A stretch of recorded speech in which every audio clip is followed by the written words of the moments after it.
On this week's episode of What's Up Weekly, we go inside Dance Marathon's Day of Hope and a very special vlog recap. Plus, we'll spice things up with a taste test of some of our fall favorites. All that plus a new Bloomington Brief as well as this week's trending topics. It's all coming up on What's Up Weekly. Hello and welcome to this week's episode of What's Up Weekly. I'm Anna Black. And I'm Callie Lichter. This summer, the U.S. Supreme Court overruled the landmark abortion ruling Roe v. Wade. Some students are raising their voices in protest. Bloomington queer rock band Syzygy is using its platform to support local abortion resources. The band, along with musical groups The Matriarchs and the Croaks, performed at the Orbit Room in late August. All proceeds from the show were donated to abortion resources and services. Syzygy singers Lucy Harper and Max Sinter say they felt called to take action. Having a charity or a fundraiser isn't enough, but when we bring music and we bring something fun to it, people are more likely to show up and show out and start to care about it. Hoosier Juice for Choice helped them split the funds between a local abortion organization and Planned Parenthood. Thursday was IUDM's annual Day of Hope, a 24-hour period where committees raise as much money as possible for Riley Children's Hospital. That's right, Anna. And our What's Up Weekly reporter Lucy Kellison is a part of the Morale Committee and gave us an inside look on what this day actually looks like. Let's check it out. Good morning. It is officially 6:04 a.m. Let's go watch the sunrise.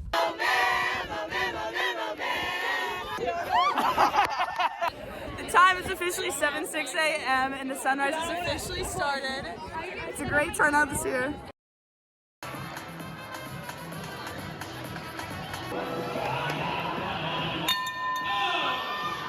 We are currently in the middle of round 2 of IUDM Idol. The winner of the competition does get a big donation to their donation page.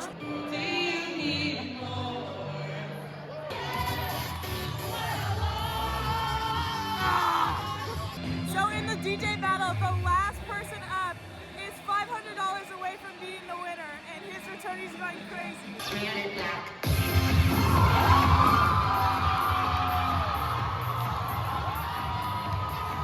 Can you two tell me what it's like being noobs on Day of Hope?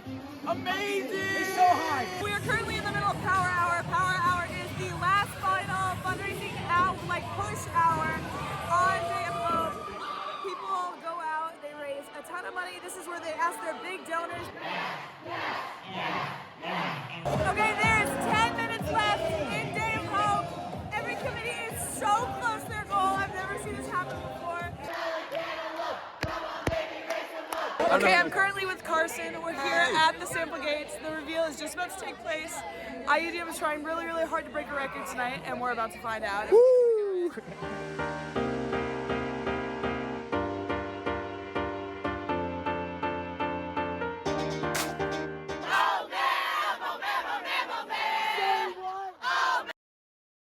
So as the Morale Committee, we raised $71,000 yesterday for Day of Hope. All of IUDM beat the all-time record by $22,000, and now we're on the boats to celebrate.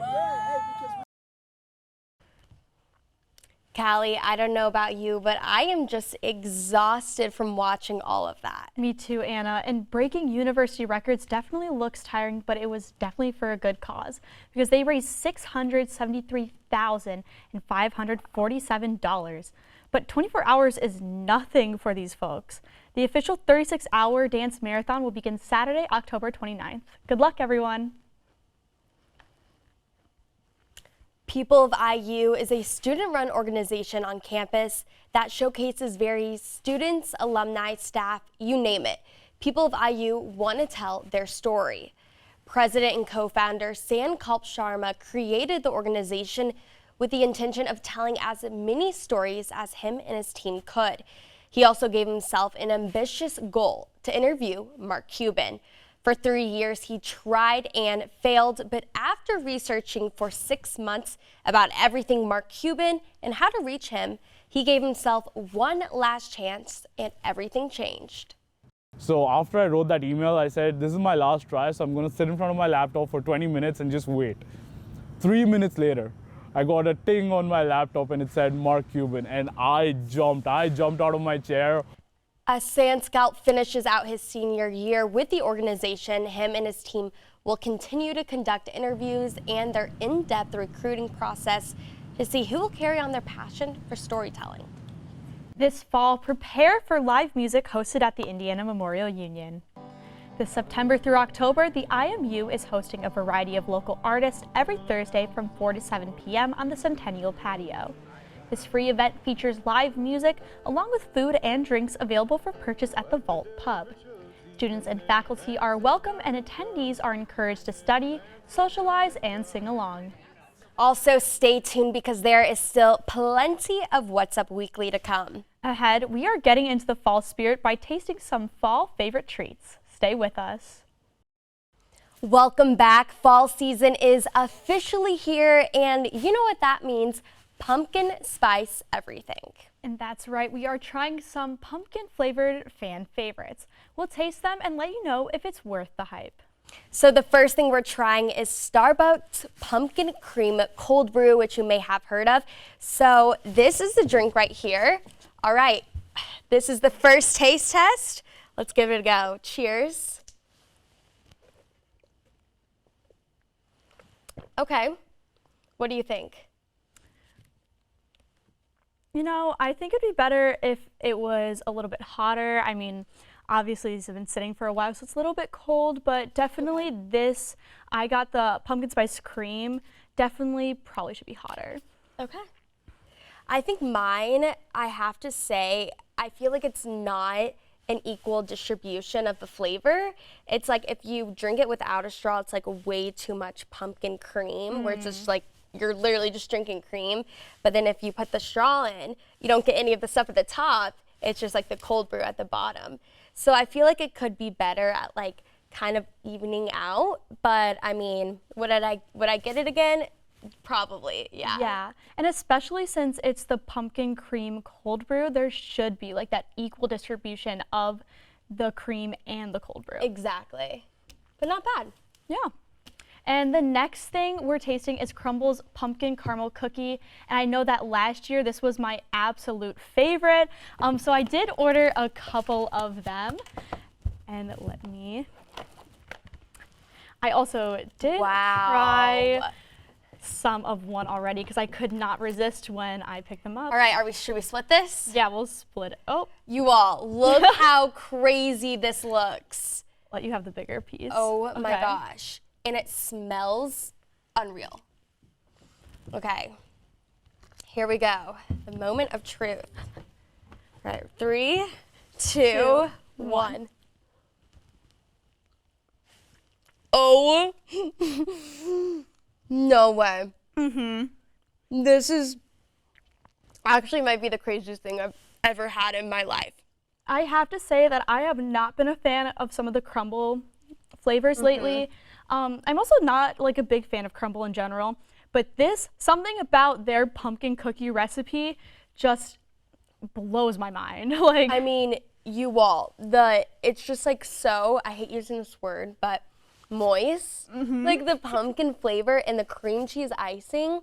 And I agree, I personally love crumble, but sometimes it is very like hit or miss where the flavor is like too much or too little. But like, I don't feel like this is like over pumpkin in your face or like too subtle where you can't taste it. It's actually just like the perfect happy medium. And it literally tastes like my mom's pumpkin bread, which I probably won't be having this season, so I'm a little bit sad. So I'm very happy that Crumble released this flavor. You got this. Yeah. You said, oh my gosh, you all, if you have the chance, you have to go out and try this. You will not be disappointed. So good. Gotta put that back, save it for later. And lastly, our last fall flavor is Chick-fil-A's new Autumn Spice Milkshake. So here they are right here. I actually can't believe they haven't come out with like a pumpkin fall flavored milkshake before this. Yeah. But I haven't really heard much about it. Like I've seen a lot of stuff on like my Instagram feed and TikTok, but I I haven't actually had the chance to try it yet. I think my first time hearing about it was when we were talking about it, like together to do this segment. Like, I feel like there's been no promo. Maybe I'm not like the Chick-fil-A promo demographic, but I don't know. I just haven't seen anything about this. I know. So, well, let's try it and see if maybe there's a reason we haven't heard about it. Cheers.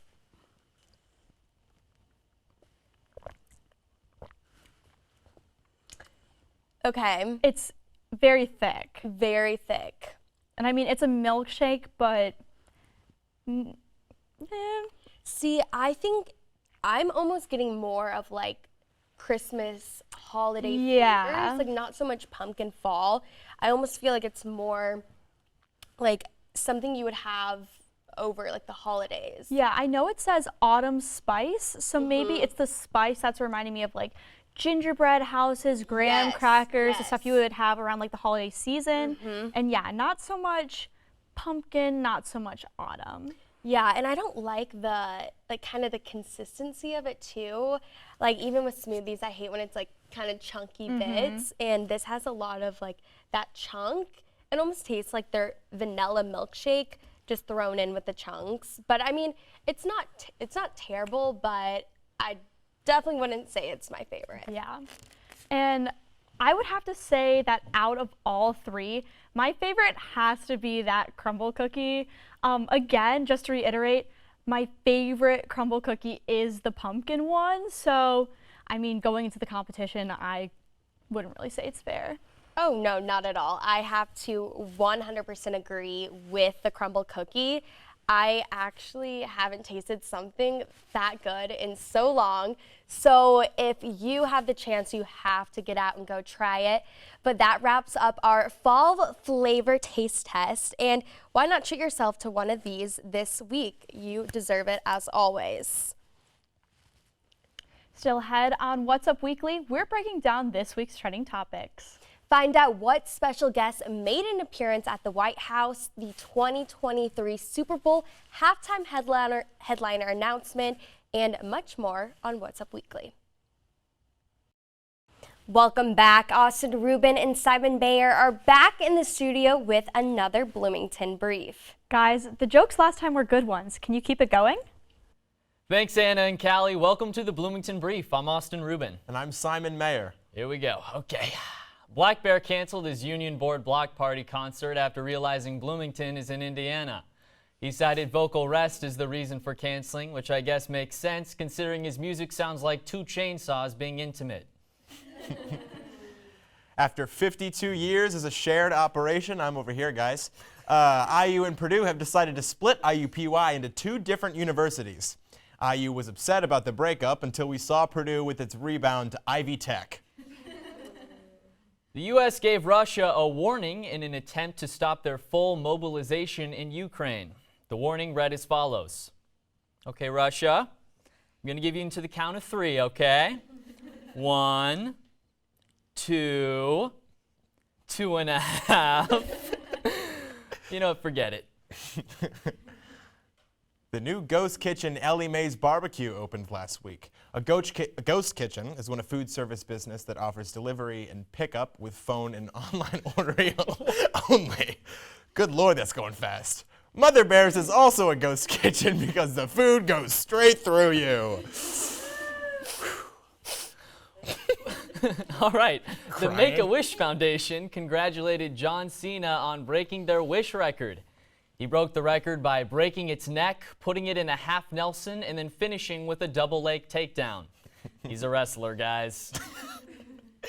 Bloomington PD took a man into custody last Tuesday after a 7-hour standoff in a sewer drain. A big thanks to Austin Rubin, who spent 7 hours on the toilet trying to drown him out. All that Mother Bears, man. All right, police are investigating after the Kappa Alpha Theta sorority reported a note left on the front steps of their home. Police say to look out for a man who goes by the alter ego @SparklingHosewater, who told the ladies to follow their dreams and seize the day. And that's this week briefed. Anna and Callie, back over to you. Well, if that letter was truly real, at least it was all love. And I guess a little bit of sparkles too. Well, now it's time for this week's trending topics. The White House welcomed a very special guest to the South Lawn Friday night. President Joe Biden and First Lady Jill invited musical legend Sir Elton John to perform. The event was called A Night When Hope and History Rhyme and reflected on music's ability to bring people together and heal. John sang Your Song, Rocket Man, and Crocodile Rock, which actually brought the president to tears. Biden later awarded the National Humanities Medal to the singer for his advocacy work with HIV and AIDS. John responded saying, quote, "America's kindness to me as a musician is second to none, but in the war against AIDS and HIV, it's even bigger, and I can't thank you enough." The concert will eventually hit television screens, but no date has been set. And the Pogues are finally back for season 3 of Outer Banks. Netflix released the first teaser for the series' 3rd season. Fans were left worried after a late renewal of the show came last December and then radio silence by Netflix. But now a teaser and a release year, which is something. Yeah. We see the gang on Poguelandia as they live in peace on the island until it isn't. We see the Pogues running from wild dogs and getting chased as they continue to search for the treasure. The teaser also confirmed that Ward, Rafe, and John B's resurrected father will have roles in the new season. I am so excited for this new season. I'm a huge fan of the show, but I hate how long Netflix makes you wait between these shows. I'm like, okay, where's the next one, right? Mm-hmm. And speaking of a much anticipated show, we need to start a Super Bowl countdown ASAP. Rocky? After the latest halftime update. That's right, global superstar Rihanna will be headlining this year's Super Bowl halftime show. Apple Music, who actually replaced Pepsi as the show's main sponsor, initially broke the news. The singer then tweeted a pic of her hand holding an NFL football. Also, rapper Jay-Z will be executively producing the show. Rihanna will take on the State Farm Stadium in February for the 57th game.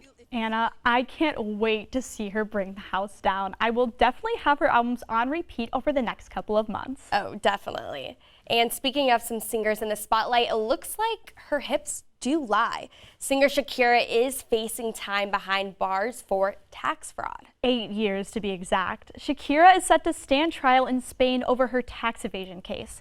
And the amount of taxes, $13.9 million. Woo! The date has not been set, but if found guilty, she faces the aforementioned 8 years plus another large fine. The singer also may have evaded tax payments from 2012 to 2014. She refused to settle this one out of court. The case comes after Shakira claims she spent most of her time at her residence in the Bahamas, but Spanish authorities want to prove she spent most of her time in their country. I really want to believe Shakira here, but looking at her history, and even back in 2018, the singer was accused of tax evasion and paid $25 million in owed taxes. That's crazy, but yeah, we'll have to keep an eye and see what happens there. But that is all that's this week for What's Up Weekly.